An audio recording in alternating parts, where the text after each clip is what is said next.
नाज़रीन, सदर आसिफ अली जरदारी ने काशगर में मुख्तलिफ मकामात के दौरे किए। काशगर आज़ाद तजारती जोन का मुआयना किया और ब्रीफिंग ली। काशगर यूनिवर्सिटी में तलबा और असातिज़ा से भी मिले।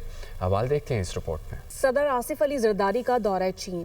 सोसपोर्ट गिलगित बल्तिस्तान से मुंसलिक काशगर फ्री ट्रेड जोन आमद। काशगर यूनिवर्सिटी में पाकिस्तानी तलबा से मुलाकात। काशगर आज़ाद तजारती जोन पहुंचने पर कम्युनिस्ट पार्टी के सेक्रेटरी यानिंग ने सदर का इस्तकबाल किया। ब्रीफिंग में बताया गया जोन सड़क, रेल और फिजाई रास्तों से एशिया और यूरोप से मुंसलिक है। सदर ने वस्त एशियाई ममालिक, यूरोप, जनूबी कोरिया और जापान के स्टॉल्स का मुआयना भी किया। काशगर यूनिवर्सिटी में सदर मुमलिकत को सी पैक सेंटर के बारे में ब्रीफिंग दी गई। पाकिस्तानी तलबा से उनके तालीमी और रिहायशी हालात दरियाफ्त किए। तलबा ने बताया तालीम, हॉस्टल और वजीफा मुकम्मल तौर पर चीनी हुकूमत फराहम करती है। सदर ने उन्हें ताकीद की मेहनत से पढ़ें और पाक चीन दोस्ती को मजीद मजबूत करें।